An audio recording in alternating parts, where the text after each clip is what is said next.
जय हिंद साथियों, स्वागत है आप सभी का आज के इस महत्वपूर्ण सेशन में। आज हम बात करेंगे अंतरिक्ष विज्ञान और तत्व परमाणु संख्या से संबंधित महत्वपूर्ण टॉपिक के ऊपर। इसमें हम सबसे पहले दोस्तों टॉपिक देखते हैं, उसके बाद हम लास्ट में टेस्ट लगाते हैं और इससे ये पता चलता है आप कितनी ईमानदारी से इस सेशन को अटेंड करते हैं। ठीक है, तो चलिए आज के इस महत्वपूर्ण सेशन को स्टार्ट करते हैं। और देखिए, ये आपके आरआरबी, एनटीपीसी, एसएससी, आरपीएफ और अन्य सभी एग्जामों के लिए बहुत ही ज़्यादा महत्वपूर्ण सीरीज है। आप इसमें क्वालिटी प्लस कंटेंट बिल्कुल ऑथेंटिक पाएंगे जो एग्जाम में पूछे जाते हैं। चलिए बात करते हैं सबसे पहले महत्वपूर्ण टॉपिकों के ऊपर। अंतरिक्ष विभाग की स्थापना कब हुई थी? अगर आपसे एग्जाम में प्रश्न बने तो आपको याद रखना है 1972 में अंतरिक्ष विभाग की स्थापना। उसके बाद पीएसएलवी का फुल फॉर्म पूछा जाए तो दोस्तों आपको याद रखना है पोलर सैटेलाइट लॉन्च व्हीकल। ठीक है, आपको पीएसएलवी का फुल फॉर्म याद रखना है, पोलर सैटेलाइट लॉन्च व्हीकल। साथ में आप जीएसएलवी का मुझे कमेंट करके बताइए, और नहीं तो मैं सेशन के लास्ट में जीएसएलवी का बता दूंगा। उसके बाद अगर पूछा जाए आपसे जो थुम्बा है केरल में प्रथम रॉकेट प्रक्षेपण केंद्र की स्थापना कब हुई थी, तो दोस्तों आपको याद रखना है 1963 में। तो थुम्बा जो कि केरल में है, प्रथम रॉकेट प्रक्षेपण केंद्र है, इसकी स्थापना 1963 में हुई थी। भारतीय अंतरिक्ष अनुसंधान केंद्र इसरो की स्थापना 1969 में हुई थी।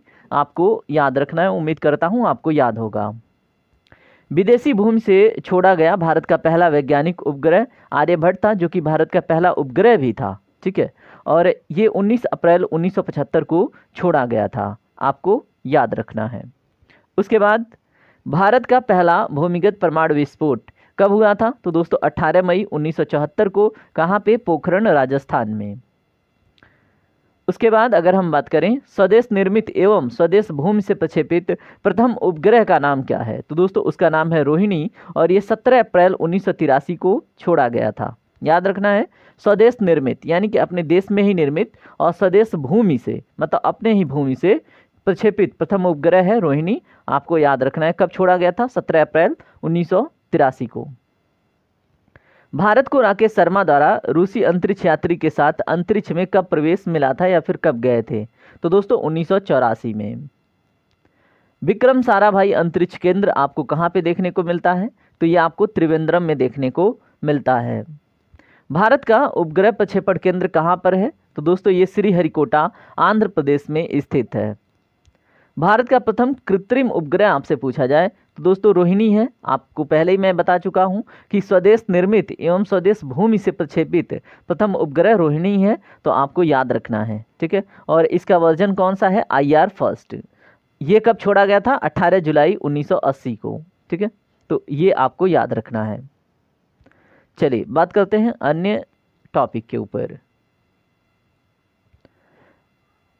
थुम्बा में स्पेस साइंस एंड टेक्नोलॉजी केंद्र SSTC की स्थापना 1965 में की गई थी, ये भी आपको याद रखना है।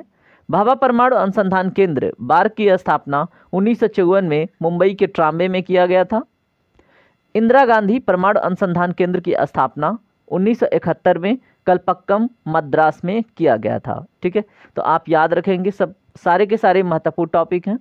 अंतरिक्ष में जाने वाले प्रथम व्यक्ति कौन है, तो दोस्तों यूरी गागरिन है, और ये सोवियत संघ की मदद से 1961 में भेजे गए थे। ठीक है, सोवियत संघ बोले तो USSR।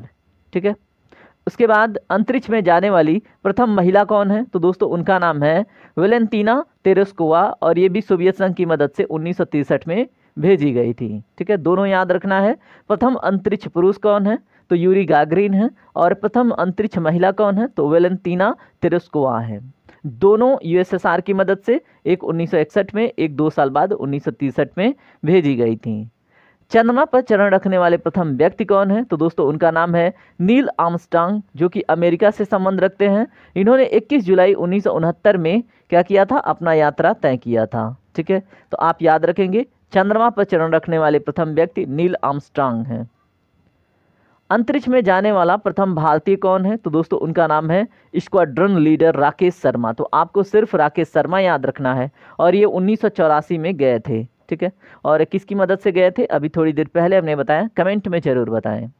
उसके बाद अगर हम बात करें अंतरिक्ष में प्रवेश करने वाली प्रथम भारतीय महिला, तो दोस्तों उनका नाम है कल्पना चावला, जो कि 1997 में गई थी। उसके बाद अगर हम बात करें अंतरिक्ष में प्रवेश करने वाली दूसरी भारतीय महिला कौन है, तो दोस्तों दूसरी अगर पूछा जाए तो वो है सुनीता विलियम्स, ये 2007 में गई थी। अंतरिक्ष में सबसे ज़्यादा दिन रहने का श्रेय किसको प्राप्त है, तो दोस्तों उनका नाम है क्रिस्टीना कोच, जो कि 328 दिन रह चुके हैं। ठीक है, तो आपको याद रखना है। अंतरिक्ष में प्रक्षेपित प्रथम कृत्रिम उपग्रह कौन सा था, तो दोस्तों स्पुतनिक फर्स्ट सोवियत संघ द्वारा 1957 में भेजा गया था। देखिए कुछ टॉपिक आपको रिपीट मिलेंगे क्योंकि ये रेगुलर सीरीज है, तो इसमें कुछ ना कुछ मैं इधर उधर बताता रहता हूँ। ठीक है, तो आपको सारे के सारे याद रखना है। अगर आपसे प्रश्न पूछा जाए प्रथम संचार उपग्रह, तो दोस्तों इको 1 है, जो कि संयुक्त राज्य अमेरिका 1968 में प्रक्षेपित की थी। ठीक है, तो आपको याद रखना है प्रथम संचार उपग्रह नाम क्या है, इको 1, और किसके द्वारा भेजा गया था, संयुक्त राज्य अमेरिका के द्वारा, कब, 1968 में। उसके बाद चलिए बात करते हैं अंतरिक्ष में सबसे ज़्यादा दिन रहने का श्रेय, हमने बात किया क्रिस्टीना कोच को, 328 दिन। अंतरिक्ष में प्रक्षेपित प्रथम उपग्रह स्पुतनिक फर्स्ट, हमने बात कर लिया। प्रथम संचार उपग्रह इको फर्स्ट है, संयुक्त राज्य अमेरिका 1968 में इसने भेजा था। देश का पहला रिएक्टर, दोस्तों ये देखिए अब आपको याद हो गया होगा, अप्सरा 1956 में। प्रथम स्वदेश निर्मित उपग्रह कौन सा है, तो दोस्तों इनसैट 2A है, जुलाई 1992 में इसको प्रक्षेपित किया गया था। ठीक है, और ये मल्टीपर्पज सैटेलाइट है। ठीक है, तो आपको याद रखना है। स्वदेश निर्मित प्रथम प्रक्षेपास्त्र कौन सा है, दोस्तों वो है पृथ्वी, 1928 में जिसका निर्माण हुआ था। उसके बाद रमण अनुसंधान केंद्र कहाँ पे है, तो बेंगलोर में, और बेंगलोर कहाँ पे है, कर्नाटक में। ठीक है, तो आपको याद रखना है। तारापुर परमाणु विद्युत गृह कहाँ पर है, तो दोस्तों मुंबई महाराष्ट्र में, आपको याद रखना है। रावत भाटा परमाणु विद्युत गृह कहाँ पे है, तो रावत भाटा आपको राजस्थान में देखने को मिलता है। परमाणु ऊर्जा आयोग की स्थापना, इसको 4 स्टार लगाइएगा क्योंकि मोस्ट इंपॉर्टेंट है। ये 10 अगस्त 1948 को इसकी स्थापना हुई थी, आपको याद रखना है। देश के सबसे बड़े, याद रखना है, देश के सबसे बड़े परमाणु केंद्र ध्रुव ने काम करना आरंभ कब किया, तो दोस्तों 8 अगस्त 1985 से। ठीक है, याद रखना है। उसके बाद अगर आपसे प्रश्न बने अंतरिक्ष में जाने वाला प्रथम जीव, ठीक है, तो प्रथम जीव कौन सा था, तो दोस्तों वो एक लाइका, जिसका नाम है लाइका, वो एक कुतिया थी। ठीक है, तो लाइका नाम की एक कुतिया अंतरिक्ष में प्रथम जीव है। ठीक है, जाने वाली। उसके बाद अगर हम बात करें अंतरिक्ष में यान से बाहर विचरण करने वाले प्रथम व्यक्ति कौन थे, तो उनका नाम है एलेक्सी लियोनोव। प्रथम अंतरिक्ष शटल ये कहाँ पर है, तो दोस्तों ये कोलंबिया अमेरिका में 1981 में इसकी स्थापना हुई थी। प्रथम मानव रहित अंतरिक्ष यान, तो दोस्तों ये है लूना 16। मंगल ग्रह पर पहला अंतरिक्ष यान कौन सा है, तो उसका नाम है पाथफाइंडर, जो कि 6 जुलाई 1997 को भेजा गया था। इनसैट 3 का सफल प्रक्षेपण कब हुआ, तो 28 सितंबर 2003 को।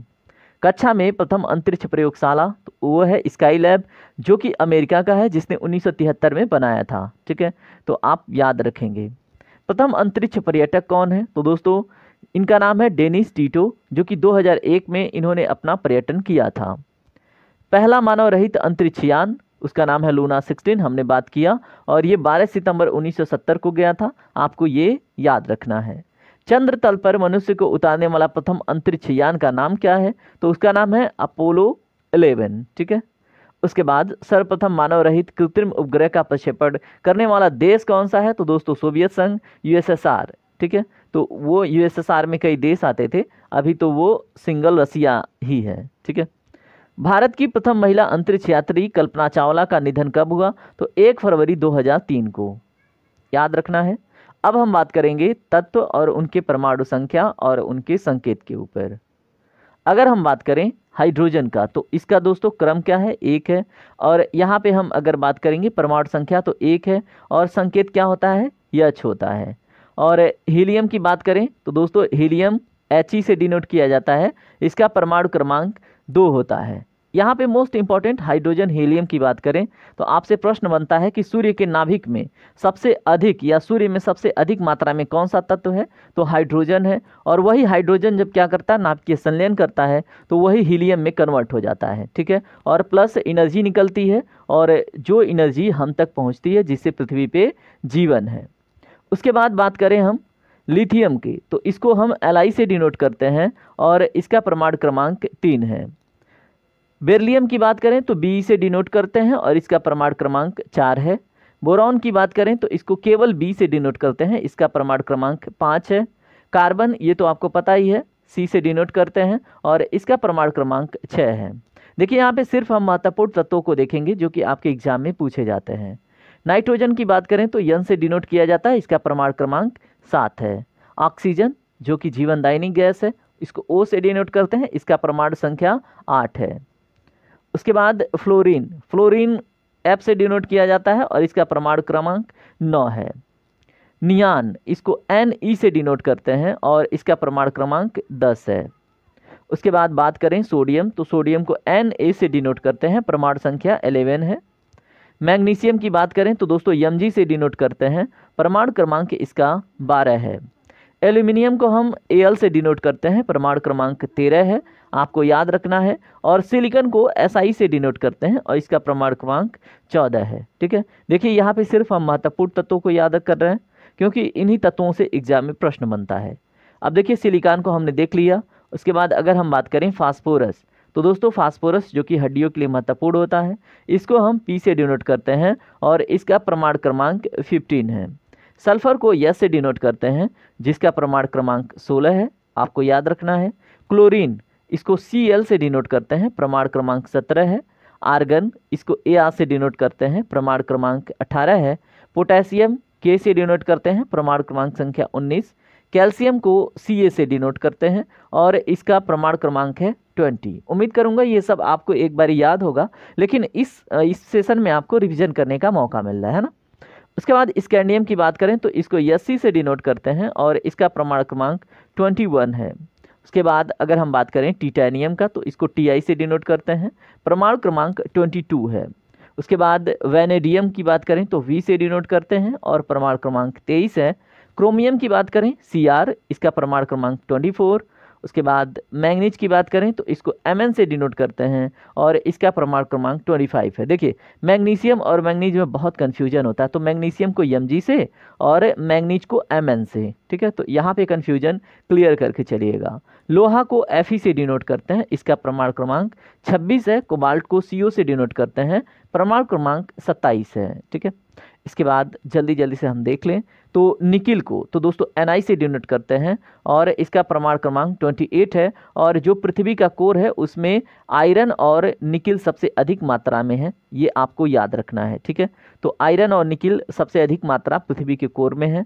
और अगर बात करें सबसे ऊपरी परपटी में तो क्या है दोस्तों, सियाल है, सिलिकॉन और एल्यूमिनियम। ठीक है, तो ये भी आपको याद रखना है। जो पृथ्वी का मिड वाला लेयर है जिसको मेंटल कहते हैं, उसमें क्या है, उसमें सिलिकॉन और मैग्नीशियम है। ठीक है, तो अभी मैंने आपको बताया। उसके बाद अगर हम बात करें कॉपर का तो कॉपर को Cu से डिनोट करते हैं और इसका परमाणु क्रमांक है 29। जस्ता को Zn से डिनोट करते हैं, परमाणु क्रमांक 30 है। आर्सेनिक को As से, इसका परमाणु क्रमांक 33 है। ब्रोमीन को हम Br से, इसका परमाणु क्रमांक 35 है। क्रिप्टॉन को हम Kr से और इसका परमाणु क्रमांक 36 है। चांदी को हम Ag से डिनोट करते हैं और सबसे अधिक सुचालक यही होता है क्योंकि इसमें नंबर ऑफ फ्री इलेक्ट्रॉन, ठीक है, तो ये इलेक्ट्रॉनों की जो फ्रीडम है यहाँ पे अधिक है, यानी नंबर ऑफ फ्री इलेक्ट्रॉन अधिक होता है चांदी में, इसलिए बहुत अच्छा ये सुचालक होता है। अगर हम बात करें कैडमियम का तो इसको हम डिनोट करते हैं Cd से और इसका परमाणु क्रमांक है 48। उसके बाद टीन की बात करें तो दोस्तों इसको Sn से डिनोट करते हैं और इसका परमाणु क्रमांक है 50। एंटीमनी को हम Sb से डिनोट करते हैं और इसका परमाणु क्रमांक है 51। ठीक है, तो आपने एक चीज़ पढ़ा होगा सिबेक इफेक्ट। ठीक है, तो एंटीमनी और बिस्मथ का वहाँ पे प्रयोग होता है, आप ये भी याद रखेंगे। आयोडीन इसको I से डिनोट करते हैं, परमाणु क्रमांक है 53। जिनॉन की बात करें तो Xc से डिनोट करते हैं, परमाणु क्रमांक है 54। ठीक है, इस तरह से आपके सभी महत्वपूर्ण तत्व यही थे जहां से ज़्यादातर क्वेश्चन बनता है तत्वों से रिलेटेड। जो परमाणु संख्या पूछा जाए या फिर नोटेशन पूछा जाए किससे डिनोट करते हैं, वो चीज़ आपने देख ली। अब क्वेश्चन की बारी है। अगर आपने पूरे ध्यान से सेशन को एंजॉय किया है, आप इस सीरीज में रेगुलर हैं, डेली एंजॉय करते हैं सेशन, तो ये सारे क्वेश्चन आपके लिए बहुत ही ज़्यादा ईजी हो जाएंगे। देखिए ध्यान से, पहला क्वेश्चन क्या है, अंतरिक्ष विभाग की स्थापना कब हुई थी, तो बताएं। आपके पास प्रत्येक क्वेश्चन के लिए 3 सेकंड का समय है कमेंट करने के लिए।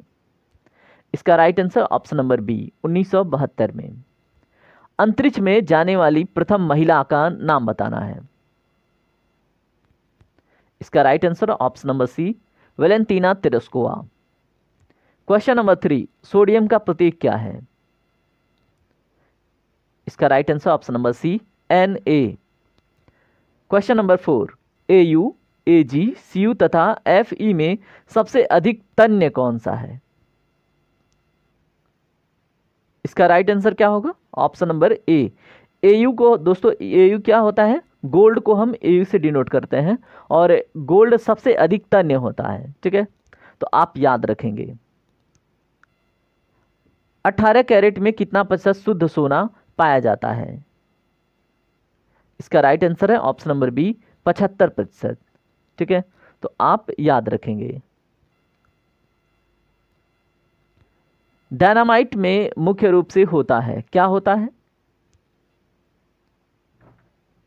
इसका right answer option number B nitroglycerine. सिंदूर किसे कहते हैं? राइट आंसर है option number B HGS, mercuric sulphide को। क्वेश्चन नंबर 8, Fe का रासायनिक प्रतीक है, Fe जो रासायनिक प्रतीक है किसका है? ऑप्शन नंबर बी करेक्ट है, लोहे का। अंतरिक्ष में प्रवेश करने वाली प्रथम भारतीय महिला कौन थी? इसका राइट आंसर है ऑप्शन नंबर ए कल्पना चावला। क्वेश्चन नंबर 10, चंद्र तल पर मनुष्य को उतारने वाला प्रथम अंतरिक्ष यान है? राइट आंसर है ऑप्शन नंबर बी अपोलो 11। विदेशी भूमि में छोड़ा गया भारत का पहला वैज्ञानिक उपग्रह? राइट आंसर है option number A Aryabhata. Automobile battery में कौन सा अम्ल प्रयोग किया जाता है? इसका right answer option number D H2SO4। Oil of vitriol किसे कहते हैं? इसका right answer option number D H2SO4 को। तो याद रखना है ऑयल ऑफ विट्रियोल या फिर किंग ऑफ केमिस्ट्री, ठीक है, ये H2SO4 ही है, तो आप याद रखेंगे। चांदी का रासायनिक प्रतीक तो अभी हमने याद किया, सिल्वर को हम Ag से डिनोट करते हैं और इसमें नंबर ऑफ फ्री इलेक्ट्रॉन बहुत अधिक होते हैं, इसलिए ये विद्युत का सबसे अच्छा सुचालक है। सल्फर के अणु का सही सूत्र क्या है? Right answer option number B S8। C2HSOH का सूत्र है, ये किसका है बताइए? राइट आंसर है option number A ethyl alcohol का। डाईफ्लोरोमीथेन बाजार में किस नाम से पाया जाता है? मोस्ट इंपॉर्टेंट क्वेश्चन, इसको 4 स्टार कीजिएगा। राइट आंसर ऑप्शन नंबर ए फ्रियान 12 के नाम से इसको मार्केट में आप खरीद सकते हो, डाईफ्लोरोमीथेन। क्विक सिल्वर का रासायनिक नाम है? ऑप्शन नंबर ए इसका करेक्ट होगा, पारद, ठीक है, जो पारद होता है उसको हम क्विक सिल्वर के नाम से जानते हैं। निम्नलिखित में सबसे भारी धातु है? ऑप्शन नंबर डी करेक्ट है, यूरेनियम। ये जो दिया गया ऑप्शन है इसमें दोस्तों यूरेनियम सबसे भारी धातु है, ठीक है, आपको याद रखना है। पीतल, तांबा, जर्मन, सिल्वर में कौन सबसे पाया जाता है? ठीक है, इनमें सबसे अधिक कौन पाया जाता है? दोस्तों प्रश्न नंबर 20 का राइट आंसर ऑप्शन नंबर ए है, तांबा।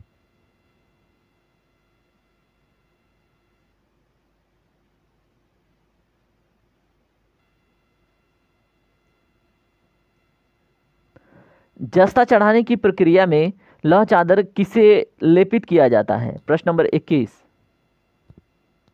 ऑप्शन नंबर बी करेक्ट है, जस्ता। तो आप इसको ध्यान से देखें, जस्ता चढ़ाने की प्रक्रिया में लौह चादर किससे लेपित किया जाता है? जाहिर सी बात है जस्ता चढ़ाया जस्ता ही होगा। विक्रम साराभाई अंतरिक्ष केंद्र कहाँ स्थित है? इसका राइट आंसर क्या होगा? ऑप्शन नंबर ए त्रिवेंद्रम में। क्वेश्चन नंबर 23, मंगल ग्रह पर उतरने वाला पहला अंतरिक्ष यान है? क्वेश्चन नंबर 23 का राइट आंसर क्या होगा? Option number D, path finder. शुद्ध कार्बन का सबसे कठोर रूप कौन सा है? दोस्तों ये तो हर कोई जानता है, इसका राइट आंसर जल्दी बताइए। ऑप्शन नंबर ए करेक्ट होगा, हीरा। निम्न में सबसे कठोरतम पदार्थ है, तो देखिए अभी मैंने बात किया, तो ऑप्शन नंबर ए इसका करेक्ट होगा, हीरा। सोडियम का परमाणु संख्या कितना होता है? प्रश्न number 26, option number B correct होगा, 11। अमलगम में रहता है, तो दोस्तों अमलगम में क्या रहता है? पारा, ठीक है, जिसको हम जी से डिनोट करते हैं। चलिए बात करते हैं अन्य प्रश्नों पे। अधिकतम तन्यता वाला धातु है, इसका right answer option number C, सोना। निम्नलिखित में किस धातु का तार आसानी से खींचा जा सकता है? इसका right answer option number B, तांबा। निम्न में कौन सा तार खींचने योग्य सबसे नमनीय धातु है? तो दोस्तों प्रश्न नंबर 30 का राइट आंसर क्या है? ऑप्शन नंबर ए, सोना। जल में सबसे कम घुलनशील गैस है? प्रश्न नंबर 31 का राइट आंसर है नाइट्रोजन। CaCO3 में कार्बन का प्रतिशत होता है? कैल्शियम कार्बोनेट में दोस्तों कितना प्रतिशत होता है? 12। ऑप्शन नंबर डी इसका करेक्ट होगा। हैलोजन में सर्वाधिक प्रभावशाली ऑक्सीकरण करता है, जो हैलोजन जलता है उसमें सर्वाधिक प्रभावशाली ऑक्सीकरण करता कौन होता है? इसका ऑप्शन नंबर सी करेक्ट है, फ्लोरीन। ठीक है, ऑप्शन नंबर सी करेक्ट होगा। चलिए ये सब तो हमने देख लिया है। अब यहाँ पे एक लास्ट क्वेश्चन, कैल्शियम कार्बोनेट में, ये तो हमने देख लिया, ऑप्शन नंबर बी इसका करेक्ट है, डी करेक्ट है। उसके बाद अगर हम बात करें अन्य क्वेश्चन का, तो अम्ल वसा मुख्यतः किस गैस के कारण होता है? प्रश्न नंबर 34 का right answer option number C, sulphur dioxide. Methane का रासायनिक सूत्र क्या है? तो दोस्तों ऑप्शन नंबर बी करेक्ट है, CH4। सोडा वाटर बनाने के लिए कौन सी गैस प्रयुक्त की जाती है? तो दोस्तों इसमें कौन सी गैस प्रयुक्त की जाती है? इसका right answer option number C, carbon dioxide. तत्वों का सबसे पहले वर्गीकरण किसने किया था? प्रश्न नंबर 37 का राइट आंसर क्या होगा? जल्दी कमेंट कीजिए। ऑप्शन नंबर सी करेक्ट होगा, किसने किया था? डोवरेनर ने। ठीक है, तो आपको याद रखना। प्रश्न नंबर 38 क्या है? रासायनिक यौगिक का सबसे छोटा संभावी यूनिट क्या है? प्रश्न नंबर 38 का right answer option number B, अणु होता है। ठीक है, तो रासायनिक यौगिक यहाँ बात हो रही है। ठीक है, तो आपको याद रखना है क्या है? अणु। अगर उस तरह से अगर आपसे पूछा जाए कि सबसे छोटा कण क्या होता है ब्रह्मांड में, तो दोस्तों वो लेप्टॉन और क्वार्क हो जाते हैं। ठीक है, और लेप्टॉन और क्वार्क से मिलके बनता है इलेक्ट्रॉन, प्रोटॉन, न्यूट्रॉन, और उससे बनता है दोस्तों परमाणु। लेकिन यहाँ पे बात हो रही है रासायनिक यौगिक का, तो यहाँ पे अणु होगा। और इस तरह से आज का सेशन कंप्लीट हुआ। अब मैं आपसे रिक्वेस्ट करूंगा, अगर आपको वीडियो इन्फॉर्मेटिव लगती है, पसंद आती है, तो वीडियो को लाइक करें, चैनल को सब्सक्राइब करके हमसे ज़रूर जुड़ें। Thank you very much.